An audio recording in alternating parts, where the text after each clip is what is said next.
Hello and welcome everyone for joining us to this month's Fundraising Academy webinar, Ethics and Accountability. I am going to go ahead and share my screen to make sure we are all here and can see. All righty. So excited to see you. Hello, all of our incredible guests. I am here joined by our wonderful presenter who I can introduce shortly, but just wanted to give us all the time to come together and realize that in our industry, giving to nonprofits and organizations overall is based on the foundation of trust and transparency. So this is an integral part of our cause selling cycle, which we'll get into soon. And philanthropy is developed and sustained on ethics and accountability. So recognizing that transparency and accountability play a huge role in building this trust, we are going to explore ethical principles that nonprofits must practice to develop and sustain donor loyalty. So I'm going to give our presenter a time to introduce herself. But before that, just for those who are joining our webinar for the very first time, I want to talk a little bit about Fundraising Academy. For those who are unfamiliar with our cause selling education programming prepares nonprofits and their leaders for greater measurable impact. We're providing learning opportunities just like this, designed to enhance their communities and their world. So before I get started, I wanted to give some housekeeping notes. This webinar will be interactive, so there will be an opportunity to ask questions during the webinar, as well as with an open Q&A following the presentation. So please submit any questions you have using the Q&A option. And in your Zoom controls, we also wanted to note for learners of all kinds of abilities that closed captioning is available for this webinar. To enable this setting, you're going to click the CC option in your Zoom controls, and caption size can be adjusted in video settings under accessibility. And in the days following the webinar, you will receive a link to access the slide deck and recording again at your leisure. So my name is Sarah Wu. I am the program manager here at Fundraising Academy, and I have the great pleasure of serving as our moderator for today's webinar. And now, without further ado, I'd like to introduce our presenter today. LaShonda Williams is here on the call with me and currently serves as a trainer for Fundraising Academy and is also the director of the annual fund at her alma mater, Prairie View A&M University. Her mission is to secure philanthropic support for students seeking economic empowerment through education. She currently oversees the annual fund, development communications, alumni giving, and donor stewardship. LaShonda is a certified fundraising executive and a member of the Association of Fundraising Professionals. She's currently based in Houston, Texas. Please welcome LaShonda. Hi, Sarah. I'm super excited to meet everyone today. We are going to have a phenomenal time talking about ethics and accountability, and we're going to just dive right in. So today's objectives include learning more about the rationale for ethics and accountability in fundraising. We want to make sure that you understand the importance of ethics and accountability in the cause selling cycle. We'll also explore principles of ethics and accountability. We will definitely review ethical standards in the fundraising profession in great detail. And last but definitely not least, we want to be able to practice and identify ways to apply your decision-making skills and considering various ethical scenarios we'll share with you today. Wonderful. Thank you so much, LaShonda, for going over our webinar objectives today, so we know a clear path of where we are headed. Before we get started in the learning, we have a little poll for all of you to get to know our audience and the organizations that they come from. So in just a minute, I'm going to launch a poll on your screen. We have two questions for you today. The first is, does your organization have standards established for ethics? And the second question that we have for you today is, does your organization have donor acceptance policies? So I'm going to go ahead and launch the poll on your screen so that all of you in our audience can participate. All right. I'm so excited to hear what the audience has to say, LaShonda. I know this is going to be a great way to create a baseline for our conversation. It'll also help guide our dialogue. So we'll know exactly where we're starting, and then we'll have an opportunity to reflect on how much we've grown over the next hour. Awesome. Wonderful. I I'm see really some folks curious are to know how many participating. actually have standards in place. I know, me too. All right, we have about 60% participation, so I'm going to leave the poll open for just about 10 more seconds as the rest of you go ahead and consider your answers. And we're looking pretty close here. This is really, really interesting data. The Really? numbers are You know, very, you very got me on the close. edge, right? Yeah, they're very close for both of them. All right, so I'm just about to end the poll here. So if you haven't answered, I would love to know if your organization has standards established for ethics and if your organization has donor acceptance policies. Awesome.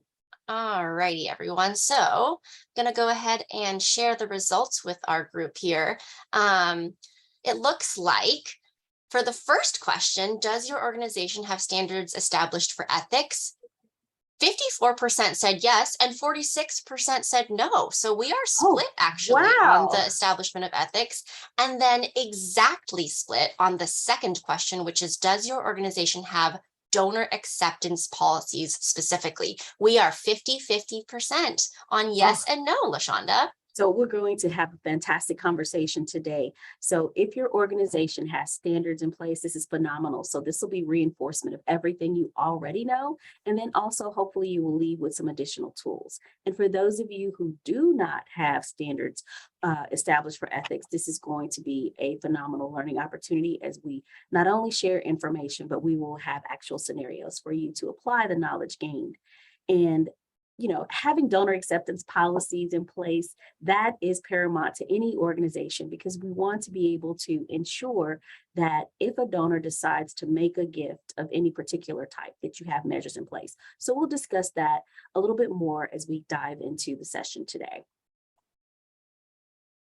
But before we begin, let's first go over the first three phases or the three phases of the donor cycle.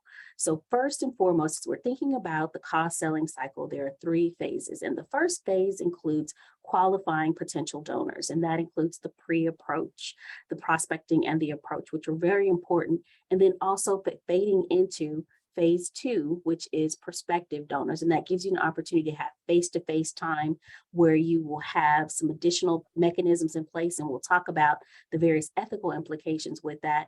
And then the third cycle includes the stewardship piece after the gift, which is the culmination of the relationship. So again, the three phases for the cost selling cycle. You're first looking at phase one, which talks about qualified potential donors, then the prospective donors, and then last but not least, looking at the stewardship of the donors. And now we're going to move into the actual application as it relates to ethics, which is why we're here today. So when you're thinking about the various parts of engaging donors from an ethical perspective in the cost selling cycle, the first thing you want to consider is prospecting. And so prospecting requires a lot of confidentiality and high levels of integrity. So when you are facilitating the practice of collecting information, whether you're a prospect researcher or development director or the RM, the relationship manager with the donor, you want to make sure that you're maintaining the highest level of confidentiality because you will have access to the prospective donor's confidential information. There may be instances where your organization may have volunteers who contribute to completing a donor profile and provide additional information about the location that a particular individual may work, possible income or supplemental income that may not be public information. And in those instances where you have volunteers participating in the prospect research process, you want to make sure that you have a confidentiality agreement in place. With the confidentiality agreement, it ensures that you protect the integrity of the organization. You are letting the volunteer know the importance of maintaining confidentiality, as well as possible recourses should the confidentiality be breached. You also want to be mindful when you are completing prospect research of database management. Limit the number of people and the various accesses to the information. With many CRMs, they have various roles that you can apply, which will create an opportunity for individuals to be able to access information based on their role, as well as limit information based on their role. And then one of the other things that you want to keep in mind is the whole qualification process in itself. There have been instances where individuals will ask, is it ethical to go through the qualification process? Is it invasive? Is it too much? The actual answer is no, it's not unethical, it's not invasive, but it is the way that you handle it that ensures that it's not unethical. You want to make sure that you're only collecting information that is absolutely essential. And when thinking about the information you're collecting, in the back of your mind, you always want to have that small voice whisper to you and say, how would you feel if the donor had access to read the reporting and the information that you have collected? And so with that in mind, we're just going to go through the cost selling cycle in its entirety and give specific examples of things, of what to collect and what not. So when you're thinking about the pre-approach, you want to ensure that you have an information checklist. What is the standard for information that you're collecting in reference to creating a donor profile? Being consistent ensures that you're maintaining ethical standards. The approach of collecting information. There are a variety of different sources, and obviously the prospective donor is the primary source and always the best source, because you'll learn more insight about the individual than you may learn from other places in terms of being able to validate the credibility of the information. But in instances where you use outside sources, you don't want to be invasive.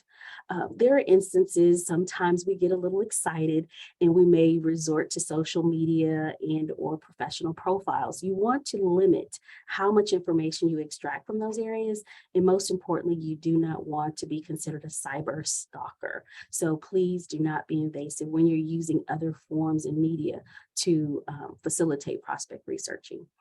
Need discovery is just that. What is it that you really need to know? What are the essential things and what are the questions that you need to ask? And again, comparable to having a checklist, having a list of open-ended questions creates an opportunity for you to learn more about the donor and to foster a really strong relationship. You also want to limit questions that are not essential to the overall mission, purpose, goal of the institution and the reason why you are individually forming a relationship with the prospective donor as it relates to the gift. So in that instance, with need discovery, think about linkage, ability, interest. And if it falls outside of that parameter, then you probably should not be asking. When preparing for the presentation, because the presentation is essential, it's the culmination of the relationship and it demonstrates to the prospective donor that you've listened and that you've made the connection. You know exactly what it is that he or she would like to do, how they'd like to impact your organization. So when you're presenting the organization, it is important that not only you provide them with insight on how they can impact your organization from the standpoint that they want to be able to impact the organization, but you also want to be able to be very transparent with the information you share. So for example, if a donor is interested in supporting scholarships, and it may be a needs-based scholarship, then you want to be able to share with them specific numbers on how many students may need financial assistance. What's the average amount of tuition? What's the average number of students who actually need financial support? Overall cost of tuition, things of that nature help build trust, and it also identifies ways that the donor can be more effective in being in their gift. Handling objections is really important in how we handle them. Ideally, in the perfect world, every time we make the ask, the donor or prospective donor will say yes. But in instances when a donor has an objection, the way we handle the objection is very important. We have to maintain a heightened level of professionalism. First and foremost, acknowledge the objection, And then it's well within your right to ask additional clarifying questions, but it's how you ask the questions that's really important. So you may ask in an instance where a prospective donor says, well, I'm just not ready to give right now. So obviously you are not as happy or ecstatic as you thought you'd be, but that's an opportunity to say, well, is there anything else that I could have provided for you? Do you have any questions that I've not answered?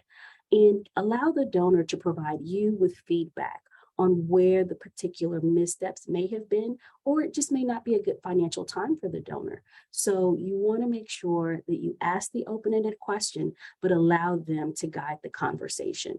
And again, not being too aggressive, because everyone has the option to say no, even though we don't want to hear it. It just means no for right now. It doesn't necessarily mean no forever.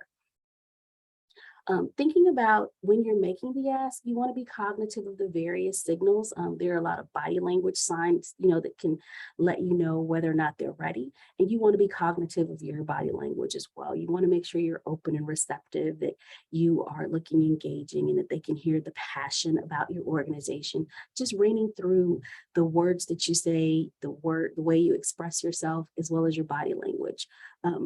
You want to be mindful also, before you get ready to close that ask, of the donor's current financial situation. So although you've done the prospecting on the front end, anything could have happened between now and the point of when you started the prospect research and you're actually prepared to make the ask. As we're thinking about closing the cycle for cost selling, there's that wonderful piece that we all love, and that is stewardship. It is the opportunity to recognize the donor for his or her philanthropic support. The heart of fundraising is relationship, and this is a way to culminate on a very great note. And understanding what is important to the donor and how he or she would like to be recognized is critical, and that information is just happens during the need discovery process. When you're thinking about ways to recognize the donor, you want to be very cognitive and cautious that it does not have the appearance of any impropriety, such as quid pro quo. You want to make sure that the donor is making the gift because they genuinely want to support the organization, and not because they are seeking something in return. So that is the cost selling cycle as it relates to ethics. That's awesome. And thank you all for sticking with us as we learned all the different pieces of how ethical questions and ethical situations can come up in every area of the cause selling cycle. So now we're going to have some community share time, another opportunity for you to engage with us as we continue the presentation. We want to know in the chat, and I have gone ahead and set up the chat so that you can share with myself and LaShonda and our Fundraising Academy team here some ethical problems that you may have encountered in the workplace. And you're free to share anonymously, and I will go ahead and anonymize some of the sharing as well. But some examples I actually thought of while LaShonda was speaking, and feel free to pop your thoughts in the chat, kind of like ethical scenarios that you may or may not have already come into in your time as a fundraiser, or if there's something that you are really, really curious about of what LaShonda spoke on. Something I thought of when you were talking about stewardship, that last step of the cause selling cycle, I was thinking, oh, wow, that I never really thought how stewardship could be an ethical scenario, but maybe I'm new to an organization and I don't really know the donor very well, but I've been told we have to steward this donor's gift. But I don't really know anything about the program that they funded, or I'm not an expert in that specific programming. How do I ethically make sure to make the donor feel stewarded without, not saying anything truth about my organization that I do or do not know that is true? Yeah, well, first and foremost, become more cognitive of the various programs with the organization, and talk with your director of development about what the possibilities and or limitations are. And in most instances, there will be a stewardship plan in place and a recognition policy in place. However, if there is not a policy in place, this is an opportunity to put together a policy and or develop a specific plan. Some organizations have gift recognition societies. Others may simply curtail the recognition based on the specific individual. In higher education, an example would be there are instances where donors want to interface with students, or they may want to visit a lab if they funded a lab or a specific academic area. If you're working in the medical field. You may want to go and visit with, anyone who may have been a patient that you may have impacted. But when you're putting those types of stewardship plans in place, you want to be very cognitive, if it's service driven, that you have the permission of the individual beneficiary before Right. you make the ask, or you put that information out there as a possible way to steward the donor. That So makes getting to sense. know what the donor really is most interested in ways that they'd like to be recognized, because there are instances where donors will say, I really don't want to be recognized at all. I'd like my gift to be anonymous. Please do not send me a report. I'm going to trust you. Awesome. That's a great example. While you're speaking, Lashonda, we actually have quite a few folks who have shared anonymously just some ethical problems that they've encountered in the workplace, and we'll do like a bit of a speed round, and some of this will inform our Q&A at the very end of the conversation too. But I did want to note, let's Oh, see. Oh, we have somebody who shared, you know, they were a chair of a foundation, but they accepted a new job as a fundraiser and so had to step away from the foundation position. What a great ethical scenario, and what a y- great response as well. yeah, I can completely attest to that, because I was the president of my alumni association, my local chapter. And when I accepted a position with the university, I did, and in fact, resign that position. I just saw Mm. a really interesting one, that a donor has romantic interests. Oh my Wow, goodness. I'm seeing that another is one. truly an ethical Yeah, that's dilemma. an ethical scenario. I've got That is another one. definitely an ethical dilemma. And so, in that particular instance, I would highly recommend that you revisit with the donor about the reason why you're engaging them. And if the donor continues to be persistent, I definitely would advise you to actually bring in your supervisor, and do not continue any one on one visits, because you're compromising yourself as well as your organization. And you want to ensure that the donor understands the reason for your relationship is because of the organization. It's not of a personal nature. And that just means that perhaps you've done a dynamic job or way too great of a job. But needless to say, you definitely want to make sure that they understand it's a professional relationship, and add another person into the equation. I One on love one that. visits are over. Fundraising is a team sport, right, It is LaShonda? absolutely a team sport. And you may even have to transition them over to the second person that you bring on the team, Right. facilitating those introductions to ensure that there is no potential conflict of interest or further unethical behavior. Yeah, and speaking of conflicts of interest, I think ethical decision making in fundraising also pertains to organizations' choices, right? Some really big, Yes. important choices. So we have another individual in the chat that mentions, they work for a cancer organization. They were offered a large gift, big, large, in all capital letters, from a pharma company that owns a pesticide company and is fighting some Ah, lawsuits in court. And they write, this anonymous guest writes that they declined the gift. So mhm. sometimes ethical problems and ethical scenarios in fundraising often come with difficult choices. But we're going to They get do. into in our presentation how you can have kind of a self-check moment as a director of development or as the representative of your organization, to go ahead and make some of those choices and give you some tools on that. I could go into, these are amazing. They I might really save are. some of these for our Q&A at the end. So if our program coordinator could connect with some of these folks to talk through Q&A at the end, I think we can come back to a lot of these. But it seems our group has a lot of experience in fundraising and also has a lot of things that they are curious about. How do you make some ethical choices? So let's move into that portion of our presentation, LaShonda. That sounds great. This is a great transition, and thank you all for sharing. And so we're going to transition into ethics and professionalism, things that you want to consider. First, we'll talk about what stakeholders want. And so stakeholders are very important, and they're critical to any organization, and they want to know how funds are managed. They want to have absolute confidence in your organization and knowing that the needs are being met and how they are being managed. Um, Common questions that stakeholders will ask is, how is my gift being used? What is it being used for? They really want to also know about your staff. What is the experience level of the staff? What are their areas of expertise?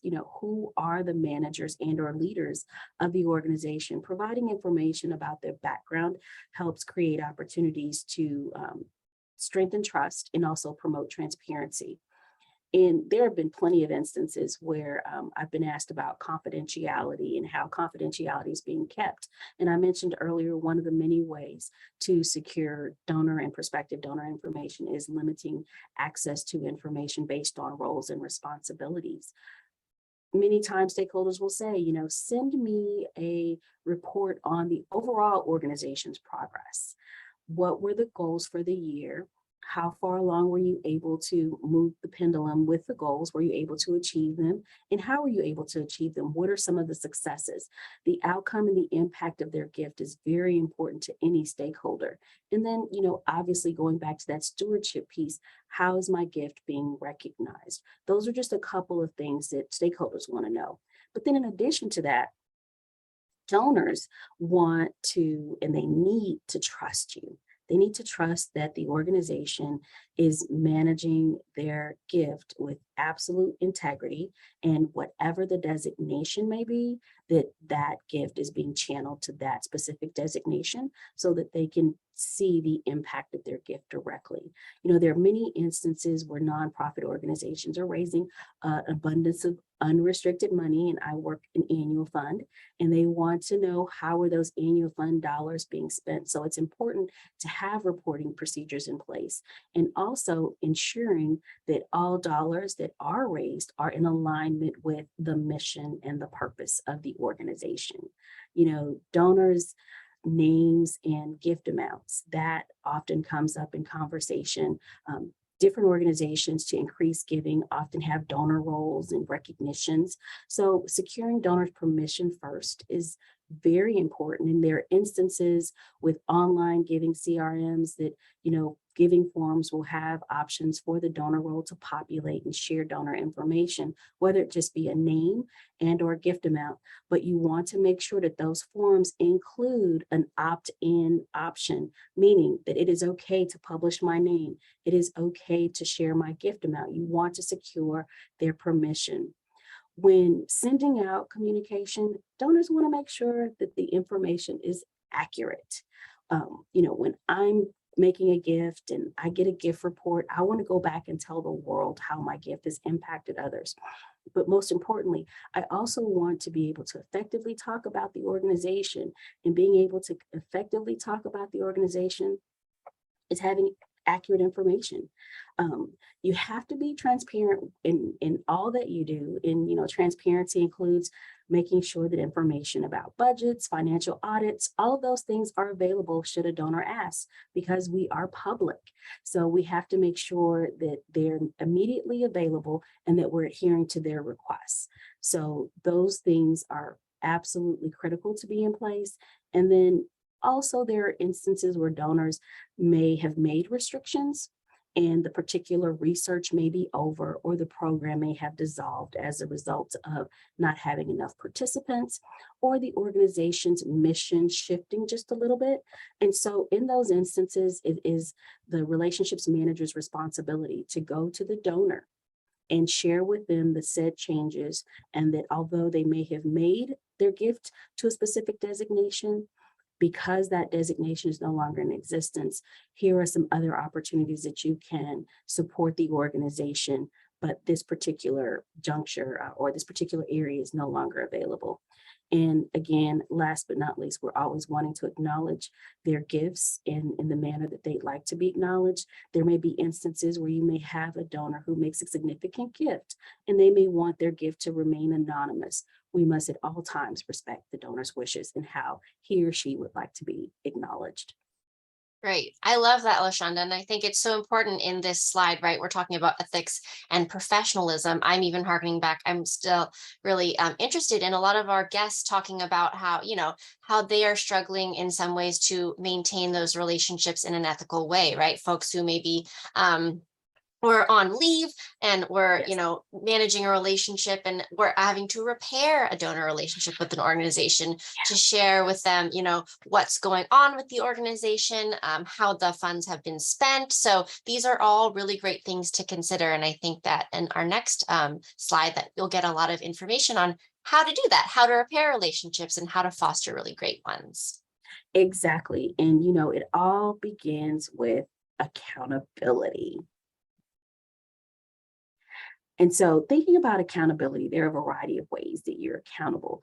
We'll start with nonprofit in its overall global perspective, and that is making sure that you have your board and your board is in place and they understand that they are legally accountable for the fiscal integrity and that they are responsible for setting the policy and the overall operation oversight exclusively. All things revolve back or evolve back to the board. And so having a board that is not only functional, but highly engaged in understanding their role and responsibility is the first step in creating accountability. In addition to that, you want to ensure that you have transparency policies in place. And so I'll share with you a couple of the best practices as it relates to transparency. And so going back to what we shared earlier, making sure that you're reporting accurate information. And accurate information includes not just numbers of revenue received, but also expendable and then those expenses as well. There may be instances where you have a variety of different partnerships. Making those partnerships and or affiliations known is really important because you want to demonstrate not only have you garnered the support of others, but you are also recognizing those particular relationships, whether they're partnerships or affiliation agreements, MOUs, and that they also help support your overarching mission and goals. When you're building, a culture of transparency, you also want to make sure that for all accounting purposes, the tax information is readily available and that your organization is adhering to all of the local, state, and or national governmental requirements with reporting. And you should have those documents readily accessible and available should a donor or prospective donor ask you about that. Most organizations complete an annual report. Some may do a summary report, which may be 3 or 4 page overview.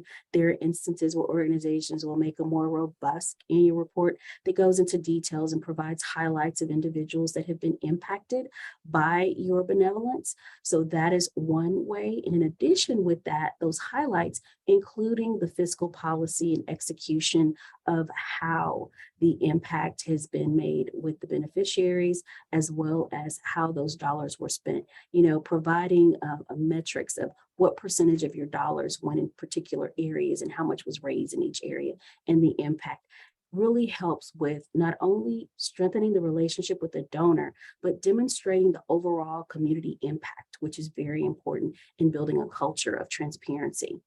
Now, we do not want to forget the most basic thing that is readily accessible to all of us that we can use to build a culture of transparency, and that is your website. Making sure that your website is current, that you have all the pertinent information any prospective donor and or donor would like to know more about, ways that they can become more engaged, ways that they can philanthropically support your organization, and most importantly, information about your organization's financial sovereignty, because they want to know that everything is above board with the organization that they are preparing to support. There are also, Sarah, a variety of benefits for transparency. And this is what I love the most. I'm like the transparency guru in many aspects. I'm always talking about transparency, transparency. Transparency, it strengthens a relationship overall.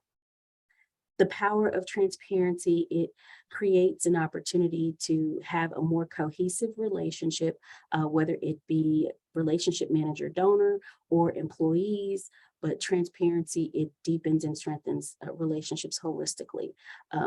Organizations that are viewed as being transparent or perceived as being transparent tend to receive 53% more revenue.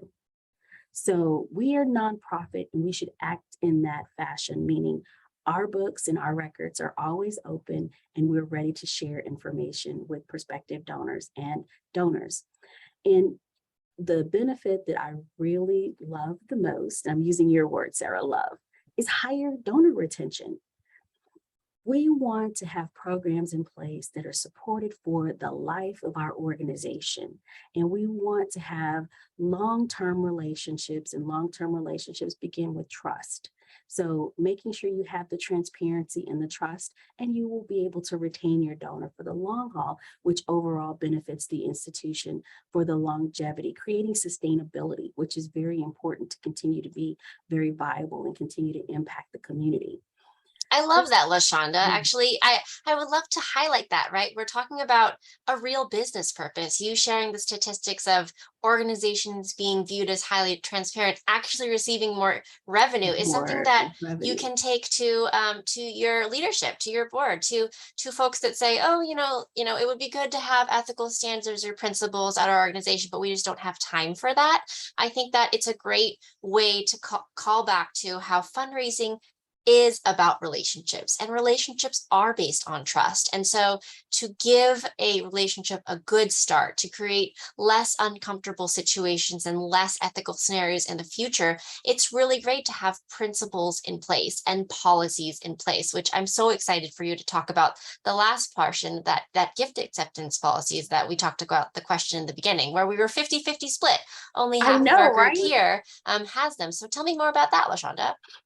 So when we're thinking about principles of ethical fundraising, there's two sides to that. There's the donor recognition, as Sarah mentioned, that we talked about the poll we launched on the onset of today's session. A couple of things that you want to keep in mind is that ethics go hand in hand with the execution of fiduciary duty and stewardship. You do not have one without the other. And as a fundraising professional, you must hold yourself to a higher standard and ensure that you're acting in the best interest of the organization while also honoring the intent of the donor with their funds. You also want to always avoid the appearance of any form of impropriety. So if there's ever any question, if there's ever any doubt, please take advantage of the opportunity to clarify, because you want to protect the integrity of the organization. Ethical fundraising, it also includes, gifts that are made for philanthropic purposes as opposed to influence or access. There are many instances where, depending on the type of nonprofit organization you're working with, individuals may approach the relationship manager and ask, well, if I make a gift in this amount, well, what can I get? And thinking about that type of dialogue, that reverts back to quid pro quo, and that is an ethical violation. You want to ensure that donors are making a gift because they genuinely want to impact your organization, its programs, its mission, and the overall arching community. And in instances where you have a prospective donor who is seeking something in return, and it is questionable, and it could possibly leave your organization in a position where you have negative publicity, you definitely want to say no. There are instances where you definitely can say no, and that's where that gift acceptance policy comes into place. In addition to that, organizations making a commitment to be transparent is the first step.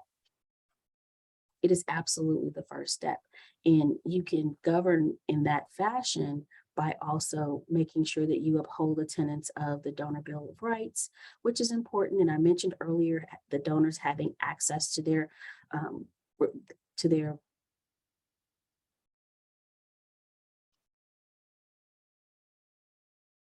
Oh, donors having access to their actual overarching profile is very important. And in addition to that, any financials that may need to be shown.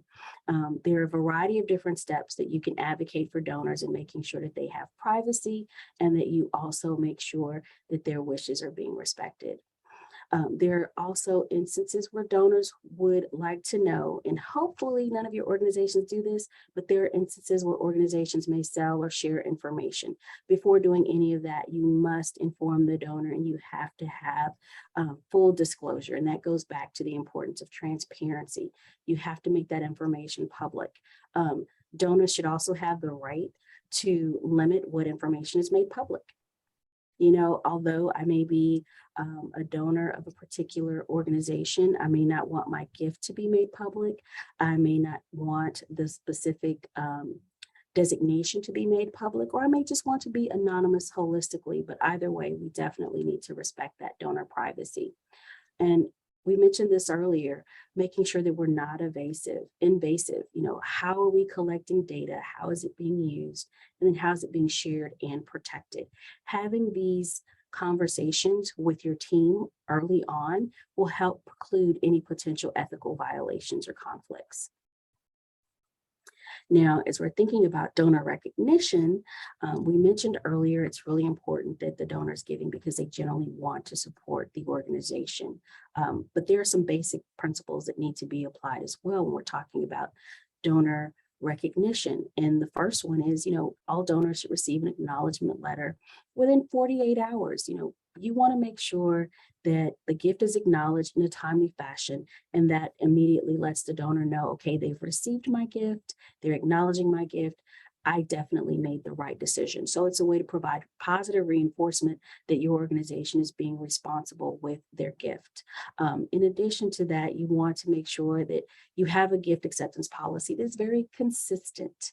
When you're making gifts at a specific level, then it's recognized in a specific way. There might be instances where the gift increment may warrant a more personalized acknowledgement letter. And there may be a gift increment where they'll receive an automated gift letter. There may be instances where you may have video thank you calls. So there are a variety of different measures that you can put in place to kind of steward, and also ways to recognize the gift through your gift acceptance policy.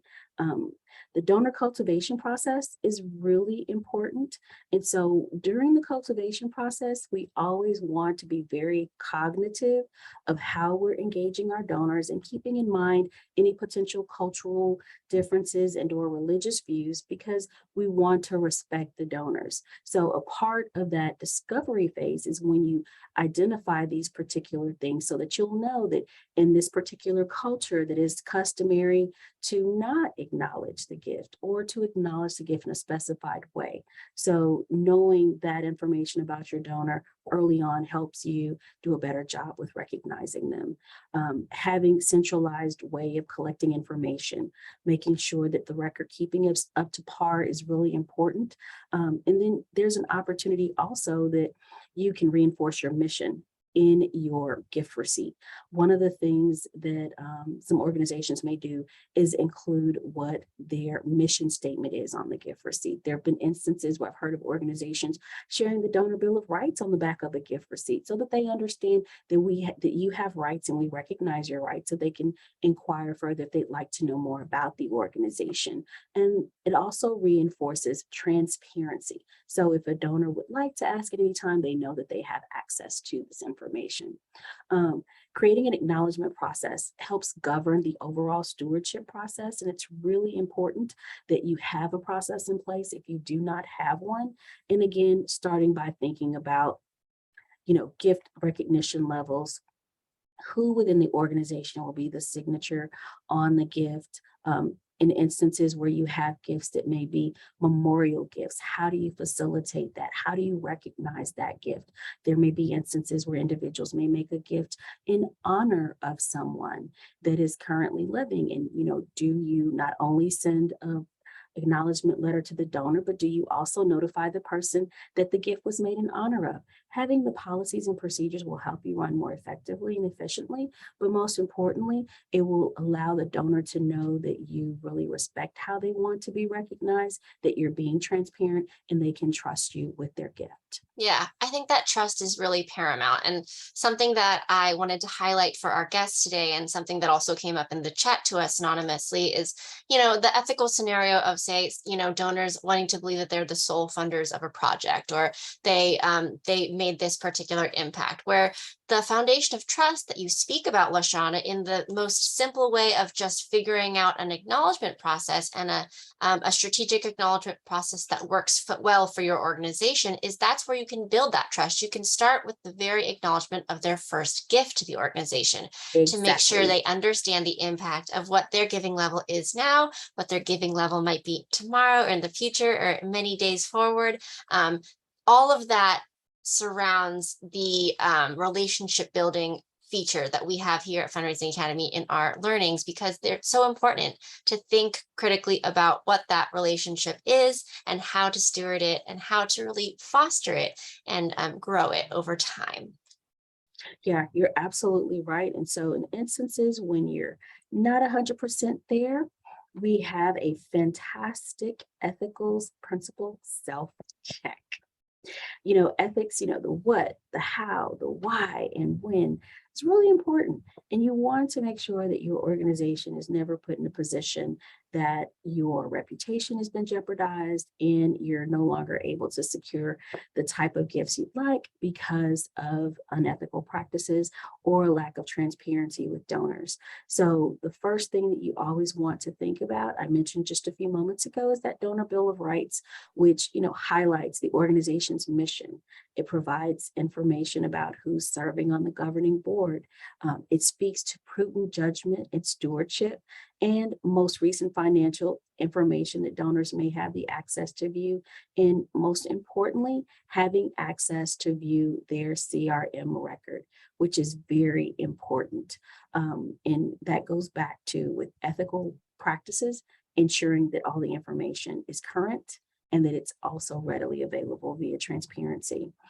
As it relates to AFP Code of Ethics, now, as professionals, we have to make sure that we maintain a high sense of dedication, purpose, and that we maintain our commitment as professionals and that we, professionally acknowledge our knowledge and our skills, because in essence, we want the donors to be confident that we're skillful in what we do. And then, most importantly, as we are practitioners of philanthropy, we want to make sure that we practice with integrity, honesty, and full disclosure. By setting full disclosure or setting a precedence of transparency, it builds and strengthens a very long, meaningful relationships. And also being ethically responsible ensures to donors that your organization can be trusted because they have a fantastic person like you on the team. There's a variety of different things that we can talk about and that we can discuss. But I mentioned this to you earlier, the cost selling text 5 question checklist. Is it ethical? Is it legal?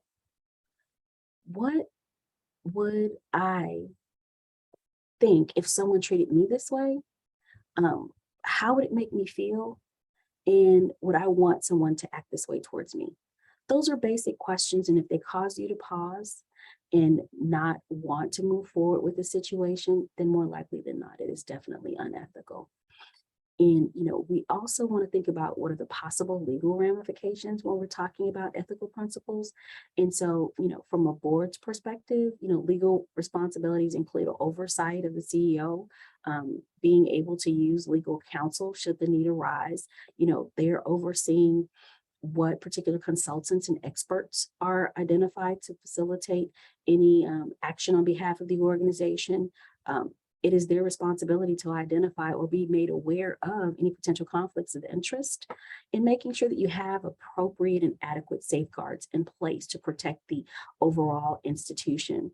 In their primary, or should I say secondary role, is if there's not the policy in place, making sure that the policy is set and overseeing that those operations are actually implemented. And all of those things help foster an ethical working environment. And what does that look like? It looks like a variety of different things. And so basically, it's just kind of abiding by a code. And I mentioned the AFP Code of Ethics, using those 5 principles, applying them on each day and with each donor, and making sure that you're very cognitive that as you're interfacing with any individual on behalf of your organization, that you will have integrity, honesty, and absolute transparency. You do not want to be perceived as someone who over exaggerates information. You want to be perceived as someone who can be trusted. Why are ethics used? It's to establish trust for the public and beyond, because your actions impact your overall organization. And the last thing you want is for your organization to undergo scrutiny because of a lack of transparency or inaccurate reporting, because it could adversely impact your organization's ability to secure funding that is needed to continue to further your mission.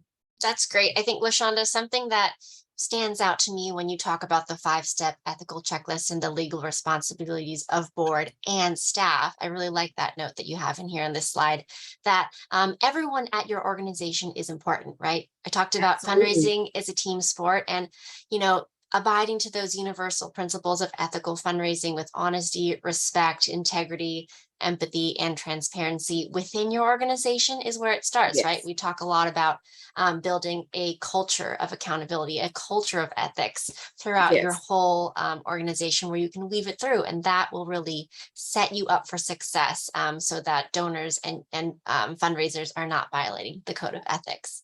Exactly. There's also, the other side of that is that unfortunately there is recourse if, ethical codes are violated, for AFP members, you can the individual who violates the code could be reported to AFP. There's actually a committee in place to oversee Hmm. said allegations. Complaints are kept confidential, but there are a variety of actions that may, be a consequence of an unethical behavior, which include reprimand, censure, suspension, revocation of membership, and any potential credentials. And so you never want to put yourself in a position where you're not only jeopardizing your professional reputation, but also your organization's. That's awesome. I love that note, because it's important to think about the ramifications as well. So we're going to move into our next section of this presentation, in which all of LaShonda's wonderful teachings here and her great words of wisdom can be applied. And so we'd love for you to help us out here and jump in, because we're going to do a little activity. I'm excited. Today we're going to test their knowledge. All right. So what we're going to do next, everyone, is we're going to take a look at a couple of um, uh, formatted ethical scenarios that we have here with some anonymous folks, so that we can apply what we learned today in LaShonda's presentation. So I'm going to go ahead and have our Fundraising Academy coordinator, Faith, drop in the chat the way to actually join us here in this audience interaction tool. But we are going to read aloud some ethical scenarios and ask you, our audience, some questions live on the spot to make some decisions. So the first ethical scenario that I'm going to read for us and that we are going to look at as a group is called Executive Director Misspoke. So that's the title of our ethical scenario. And we're thinking through, what would we do if an executive director had this interaction with a donor? So here is what happened. You are a director of development at a regional health center. You and your new executive director are soliciting a leadership gift for your capital campaign. In a meeting with a prospect, the executive director is enthusiastic and exclaims, "Your $5 million commitment will be the largest gift in our school's history. Our center is educating folks, and we're here at our regional health center, and this is the largest gift." This obviously clearly piques the donor's interest. However, you know that the center received a $5.5 million bequest before the new executive director arrived. So we've got an ethical scenario on our hands here. So I'm going to go ahead and open up. Hopefully y'all have been able to access another browser with our link that we have in the chat there. We also have, if you are got your phone nearby, your computer, which I'm sure a lot of us do, you can actually just scan the QR code. It'll take you to the same spot. But we'd like to know, how would you make some ethical decisions here? Remember, you're the director of development at the regional health center. And what should you do here? Should you set the record Oh, straight right then and there? Oh, we got someone who thinks that's the case. Or would you address it later? It's definitely okay. complex situation. So let's let folks start responding here. You can either scan with your phone the QR code that's on your screen, or you can click the link in the chat to join us here, and kind of decide. Oh, we're seeing a little bit of a mixed group here. LaShonda, are you seeing these results Once on my again, screen? we are seeing a mixed group. Oh, Oh, wow. wow. Let's see if any more This is respondents have. very interesting. Okay. Ooh, Well, LaShonda, with why that, don't you talk through it while people are considering, right? Let's think through it. so Go ahead. And what are while your others, thoughts? while others are deliberating, I um, first and foremost, the scenario is very interesting in itself, and I can understand the enthusiasm of the executive director. However, as we're talking about ethical behavior, it's important that we are fully transparent and accurate in reporting information. So, those of you who are leaning towards setting the record straight then and there, keep in mind it's not what you say, it's how you say it. And Mm-hmm. as I'm reading this particular scenario, one way to consider addressing it right then and there is to say, yes, we're very excited. Your $5 million gift will be our largest cash gift. We have received a 5.5 million bequest, which is great. So again, keeping in mind that because the donor is excited about the $5 million gift and the level of recognition, the way to recognize it would be as a cash gift, which is different from a bequest. And that goes back to your gift acceptance policies and or the way that you recognize gifts through societies. So in some instances, you may have gift giving societies that recognize all gifts at a variety of levels, and then based on the gift type as well.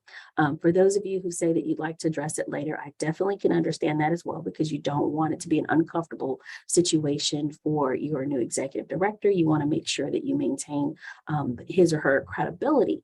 But as soon as you get back to the office, you must clarify with the executive director that, hey, I know you were excited. However, we have received a 5.5 million dollar bequest. My suggestion is, yes, we want to acknowledge that $5 million gift. That gift appears to be a cash gift. Let's develop a communication plan and let's get that information, the correct information, to this donor sooner rather than later, because you do not want there to appear to be any appearance of impropriety or mistrust. And anyone would forgive the enthusiasm of someone who's new to the team. I love that. I think that's a great, great point, LaShonda. The first that you made about, clarifying the Mhm. cash gift versus the bequest, which is a great Absolutely. response as the director of development. And I would note too, your executive director is enthusiastic because that is part of their role at your organization, right? Goes back to fundraising as a team sport and goes back to the fact that you, as the fundraiser, are the professional here. You are there in the situation at the meeting to clarify things like that, and not to Exactly. necessarily consider, oh, like I am so concerned that the executive director is actually saying the wrong thing. It's their job to, be the face of the regional health center and make sure that they are doing all the things that they can to foster these gifts. So it's definitely something that starts with that culture of accountability and transparency inside your organization with your colleagues. Exactly. Excellent point. All right, I'm going to go ahead, and that was so much fun to do the ethical decision making together. So we're going to move right along to our next scenario. All right. The next scenario we have for you is called the planned giving professional. So let's see what happens here. I'm going to go ahead and switch to the next poll. Our late donor here. Okay, let's see what happens. A late donor bequeathed $700,000 to a university and an additional $200,000 to Mr. John Ample, the university's planned giving officer. Now, Mr. Ample had been recently let go from his position at the university due to circumstances unrelated to this bequest. However, he accepted the money even though the university felt it violated their ethical standards. However, the university's legal counsel ruled that it was not illegal, so they had to honor the will.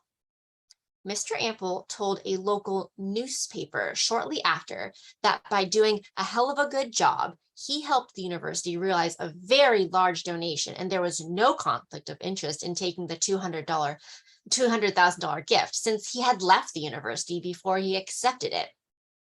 Officials at the university disagree. So this is another complex ethical scenario in which we'd like to test our decision-making skills. So we want to know from the audience, and you can use the same link as prior.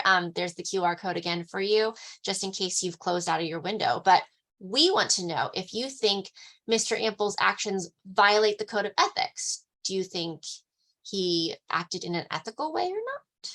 Let's see. Oh, we've got some mixed. Some people think his actions at accepting the $200,000 gift do violate the code of ethics, and some folks think they do not. Look at that, This is LaShonda. very, very interesting. I'm so curious to see what the end result will be among our participants today. Yeah.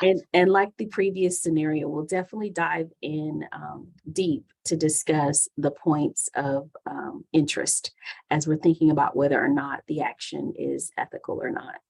Yeah, there are a lot of things. And I'll switch back after this poll is up for a little while. I'll switch back over to um, the presentation so you can read it again. I know it was a little bit longer there, but let's go ahead and share with you guys so you can reread it while you make your ethical decision. They're applying the knowledge. I can hear their minds just kind of chiming and thinking about, okay, what are the questions I should be asking myself in this Yeah. particular scenario? What are some of those self questions? Can you remind us, LaShonda, Oh, what some of our absolutely. 5 self questions? This is a Let's start complex with scenario.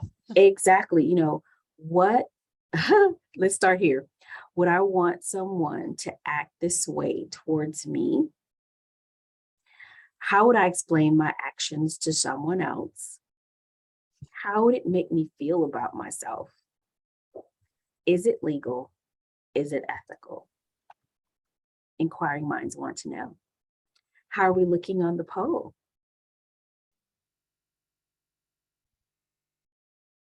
Sarah's on mute, and I'm thinking because she's so excited, she Yep, pushed the I'm just button. pushing mute by accident. Here you go. Let's go ahead and pull up the poll. Oh, we got some changed minds there, All LaShonda. right, very good. So as we're diving in and taking a deep look at this particular scenario, there are a couple of things here that are flags.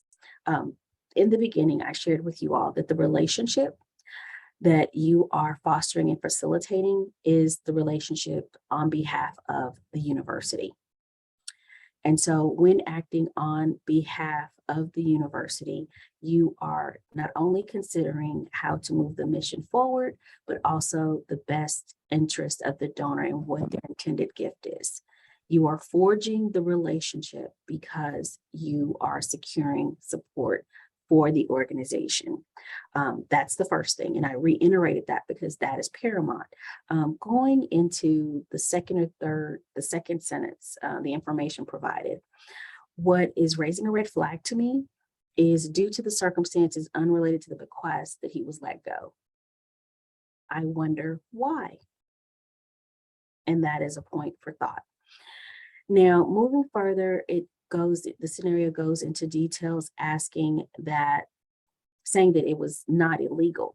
However, he responded by saying that he deserved that money because he did a hell of a good job. Now, thinking about it from an ethical perspective, the organization could have benefited from an additional $200,000, impacting even more students. So, yes, that is a violation. There's no reason that a donor would think or should think it's okay to make a personal gift to the person that is a relationship manager. In instances where the donor is insisting that you receive a gift, the response should be, perhaps you can make a gift in my behalf to the organization. We talked about in memory of and in honor of gifts. That would have been a more appropriate measure. You just know, no, that's all I can tell you. There's clearly some form of conflict of interest in the fact that the particular plan giving officer feels as though he deserves the revenue. Makes it stand out, and that is the red flag of it being unethical, because he's not accepting the gift because of there being a significant need that the donor is feeling to advance a program, but it is for his personal benefit. And for him to say that he has done a hell of a good job, which means that he thinks he's personally entitled to someone else's resource. And that is absolutely no, especially when he was acting on behalf of the organization. Yeah, I'm going back to, our self checklist, right? I keep going back to Yes, that because it's such a wonderful tool, right?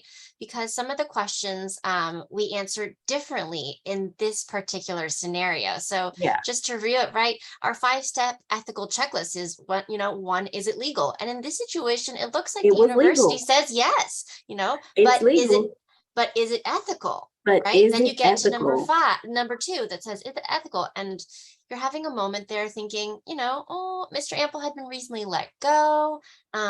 He told a Mm-mm. newspaper that he was doing a hell of a good job. And he So deserved it? that makes me think I'm not so sure. And LaShonda, I remember you mentioned something like quid pro quo, and that rings a bell for me when Exactly. he says hell of a good You know, job. and in that, in that particular instance, and also it makes you wonder what type of dialogue was he having with the particular donor, prior to securing that gift that led to the donor wanting to bequest him a substantial amount of money. Right? Yeah. And then we keep going through, it's 5 steps long. So let's go to maybe even step 3. Why would I want what I want someone to act this way towards me, right? Putting yourself in the shoes of some of the different folks in this story. And how would I explain my actions to someone else? How will it make me feel about myself? So if you're putting yourself in the shoes of Mr. Ample and answering questions 3 through 5, maybe your ethical choice is a little bit clearer rather than just asking, is it legal? Exactly. And you also want to think about perceptions. One of the things that we talked about earlier was the way that people perceive you, trust and transparency, and as a professional. And, no one would want their professional image to reflect one of going to represent an organization. And before you know it, now you're securing personal gifts from the organization, whether you're still employed there or it's post employment. Apparently, some of the conversation, and we don't have all the information, may not have necessarily reflected truly sticking to the mission and the purpose of the organization. It seems as though there was a more personal connection for the donor to want to leave a personal gift. And when acting on behalf of your organization, the focus is the mission, the purpose, and being able to carry out and make significant impact. Yes, that is correct. So thank you so much for clarifying, right, LaShonda, how you can go back to building that trust with your donor, but also being transparent about Exactly. your relationship and why you are there. So thank you so Exactly. much to both of you. And we've had some really great conversation in the chat with some folks kind of getting into the nitty gritty of this scenario and I considering, know, right? I all the love different the topic. pieces. Yeah. Um, and how this was a direct gift to Mr. Ample and whether or not his acceptance was ethical or not. So thank you so much to both the audience and to LaShonda for facilitating that. And thank you to Faith, our wonderful coordinator at Fundraising Academy, working through the chat and the ethical decision making that we did with all of you. I'm going to go ahead to our next slide, which is our summary. Take it away, LaShonda. And, simply put, summarizing it all today, we want you to leave with donors need to trust you. And the way to secure the trust is through transparency. Transparency is absolutely key in all things that we do. We must be transparent so that our donors will know that they can have total confidence when supporting our organizations. We must create accountability culture. Accountability culture strengthens the relationship. It fortifies the fact that not only are we capable and competent of receiving gifts, but we will be gracious benefactors, and we will disperse those funds as they like that to happen based on the designation. And then we also discussed quite a few resources that will be made available to you. The Donor Bill of Rights, the AFP Code of Ethics will have the 5 questions of cost selling that you can ask yourself. These are things that will equip you as you're moving forward with your institution and ensuring that you're fostering a culture of transparency, that you're practicing a good code of ethics, you're putting standards and gift acceptance policies in place. I'm positive that you moving forward will be equipped with all you need to live an effective life as a professional and being able to ask yourself critical questions whenever in doubt so that you can make the right decision. Awesome. Thank you so much, LaShonda, for summarizing it. And I see Fundraising Academy here in the chat. We've got all of the links to the resources that LaShonda mentioned earlier in the presentation. So we're going to move into the last portion of our presentation. We've had such wonderful audience interaction here, and we've just kept the chat anonymous so that we can make sure to preserve all of your stories and ensure that we are doing a great job at being ethical in our own right as well. But I want to Exactly. make sure that everyone has the chance to answer or to ask some questions of you, LaShonda, our amazing presenter, while we've got you here for the last bit of our time. So I'm going to go ahead and make sure I'm going to open up the Q&A here. Feel free to submit your questions anonymously. I will read them aloud so that LaShonda, we can have your thoughts on these. Sounds So good. let's go ahead right into Q&A. All right. As a new development professional, I am unsure of the appropriateness of connecting to donors that were personally related to former staff. What are your thoughts for this individual? Oh, wow. Former staff.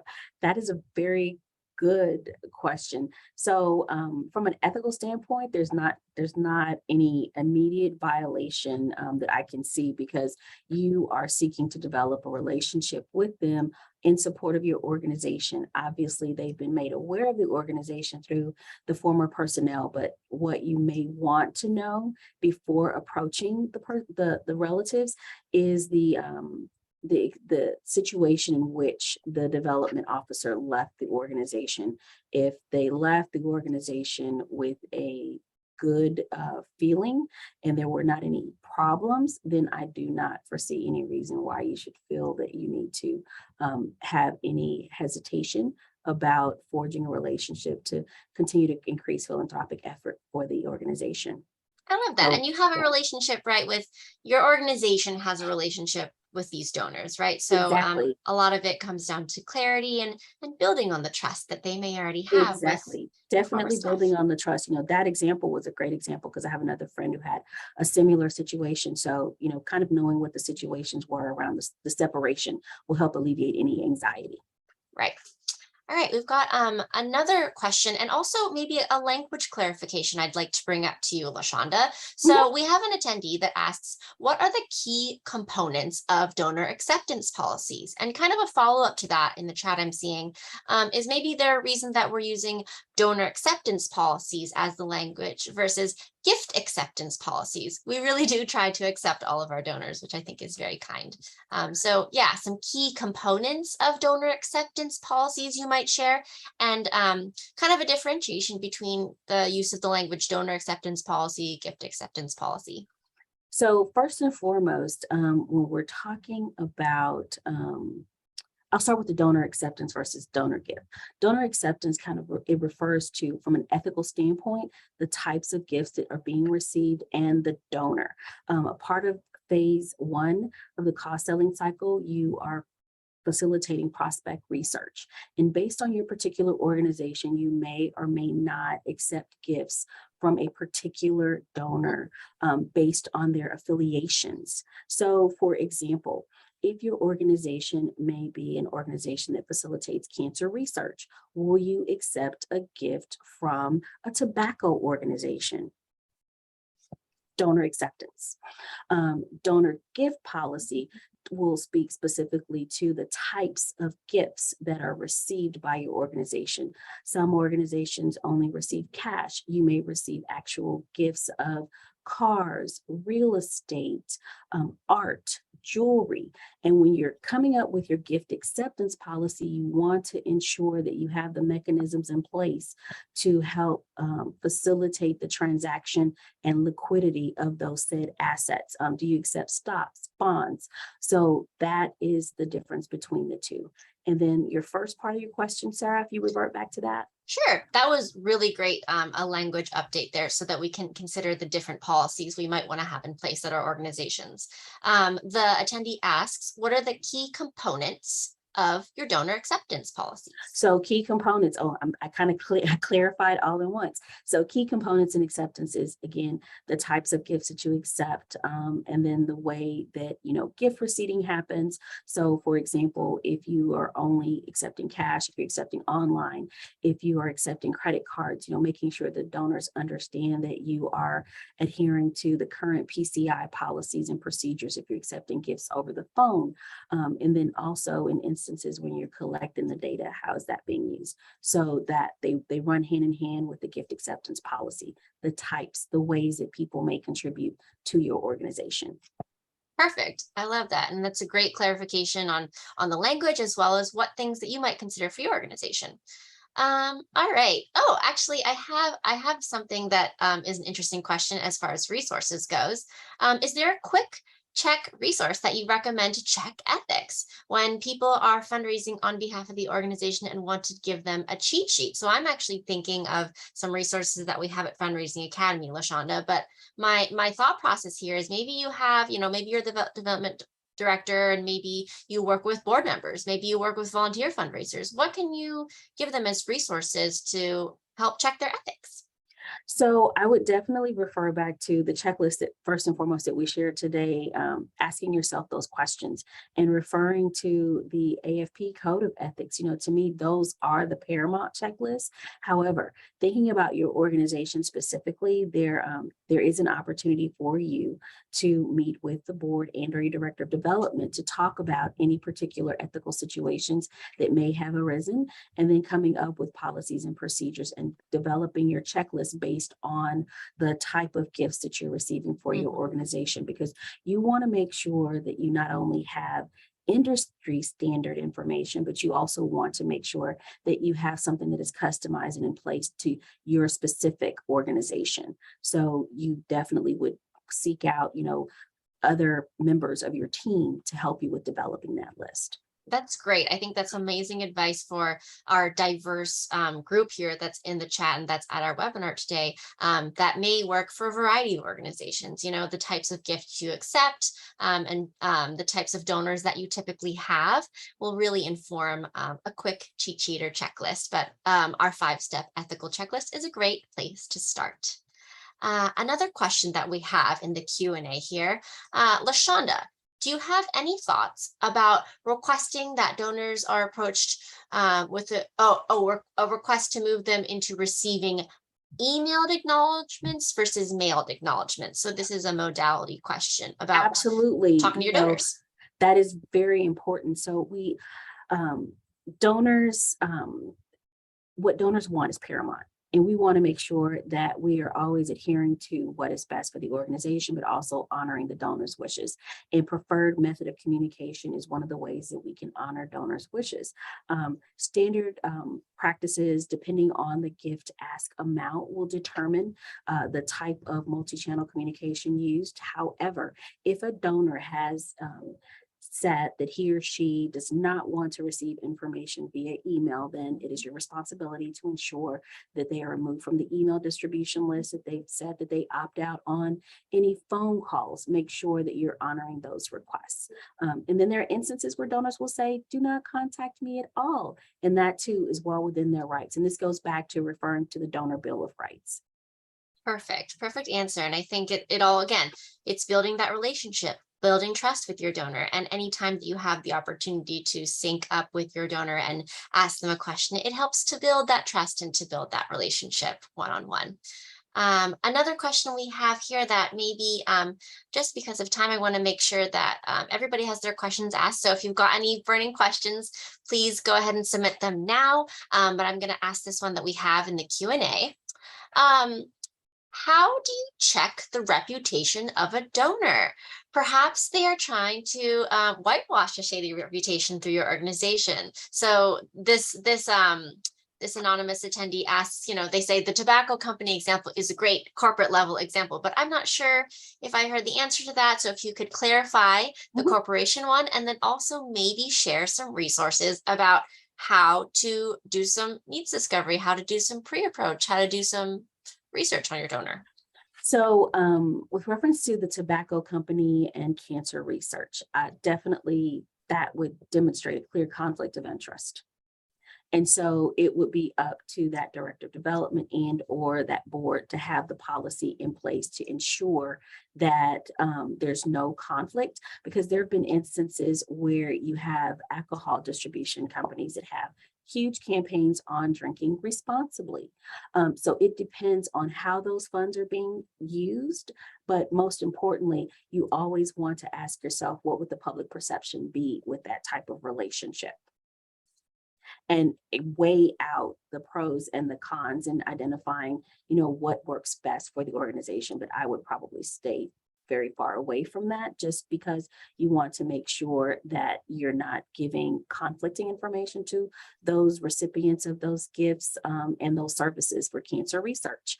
But then there's also an opportunity for a tobacco company to demonstrate responsibility in a different type of way that may not necessarily require a significant amount of recognition. So you would have to definitely have that conversation with your team. And that goes back to the donor acceptance policy and the gift acceptance policy. And with each organization and entity, depending on what your cause may be, it definitely will vary. But err always on the side of caution, because the worst case scenario is that you say no now, and perhaps there may be another opportunity later to go back. And don't be afraid to say no. Yeah, And then, that's a great point, LaShonda. don't We be have afraid power to as say no. fundraisers. Yeah, do not be afraid to say no. Thank you so much for your desire to serve us and to help us. But at this particular time, this is not going to necessarily be in the best interest of our organization or in the best interest of what our mission, goal, and objectives are. Now, Yes. as it relates to individual donors and properly vetting them, obviously you have your traditional prospect researching engines and tools made available. But this is where the personal relationship comes into place. You, as a fundraising professional, have your list of things that you must explore about your donor or prospective donor during the pre-approach in the assessment stage. So making sure that you are asking all of the key essential questions will help with that vetting process. There are many instances, when individuals are invited to participate on a board, they're asked to share their financials. Now, with a donor making a gift, obviously you'd want more information about how he or she have acquired their wealth. And a part of that, some of that information will be made publicly available. Looking at some of their public holdings will give you a clue as to how those assets have been attained. And again, depending on the level of wealth and the prominence of the particular individual, a lot of that information would be readily available to you in some of those public markets. But also asking the really deep dive questions about the career path will help you be able to ascertain additional information so that you can make a well-informed decision and an assessment. Now, if there's some question about the legal implications of how they've raised money or how they have secured their method of living, then that's when you need to bring another party in. Bringing in a third party or secondary party is always important, because you want to make sure that you don't miss anything. Again, having that good question list, looking at all of the publicly traded assets that are made available, wealth screening, and taking a really deep dive in the questioning about the career path and how the wealth was acquired. Yeah, that's a great point. And again, I hone this point down with our audience today because it's so important in ethical scenarios is there are so many resources, right, to look into in your pre-approach, all the different public holdings that this individual might have, but also as the fundraising professional, you are there to build relationships with the donor, and we have tools for that as well in our online learning portal about some open-ended questions that you had mentioned, LaShonda, some examples of how you might ask them about their career path or how they came to where they are today, what motivates their giving, things like that can really inform your next steps. So in the interest of time, I'm going to move ahead. There are no more questions in our Q&A. So thank you so much for all of the wonderful, engaging questions that we received. I want to go ahead and put this up here. If you have any more questions for our amazing presenter today that you would like to connect with her offline, this is LaShonda's LinkedIn information. Just a friendly reminder that we are here to build relationships, right? So when you are reaching out to new LinkedIn connections, please go ahead and reference today's webinar so that LaShonda can build connection and relationship with you in the most appropriate fashion.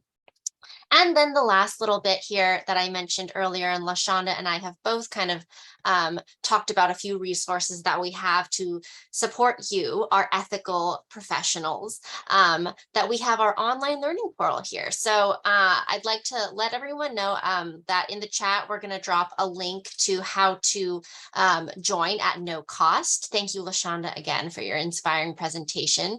The 5-step ethical checklist, the recording of this webinar, a full library of all of our past webinars, and the slide deck with additional worksheets will be posted on our online learning portal. So I really encourage you to check that out and support your ethical decision making moving forward as a fundraising professional. And then the last thing I will note too, while I'm here talking about a few Fundraising Academy resources, you will see in our online learning portal that we have our next webinar scheduled as well. We do these monthly, so we would love to have you come back and join us. In November, our topic is going to be about digital fundraising strategies with the wonderful trainer Adriana O'Donnell, who we could actually think about ethical strategies for doing fundraising online. That's a whole nother topic. So hopefully some of you folks come back to our webinar and engage with us in that instance. So you can go ahead and sign up for our next webinar with the link in the chat. So I think that brings us to the very end of our webinar. Again, thank you so much to all of you for your participation in our Q&A, your incredible questions, your incredible chats to us, your presenters, and just your time here to take out of your day and educate yourself on how to be an ethical fundraising professional. So thank you for continuing the journey with us.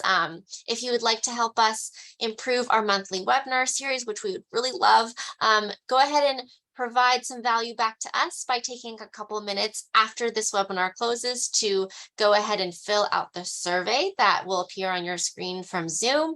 We would love to hear more about your ethical, examples and your ethical scenarios in the future. So feel free to connect with LaShonda online in LinkedIn or with us at Fundraising Academy. And with that, I think that is all we have for you today. I will give you back the gift of time, my wonderful friends. And thank you once again for your incredible engagement. And LaShonda, just thank you for your great words. I think it's been a wonderful time to discover how we can all be more ethical, accountable, transparent, and connected in our communities. So thank you, LaShonda, from me to you and on behalf of our entire audience. Thank you, Sarah. All right. Well, hope everyone has a great rest of your day. Hope you all stay safe and healthy and continue to better the communities that you work in. So have a great day, everyone. Thank you.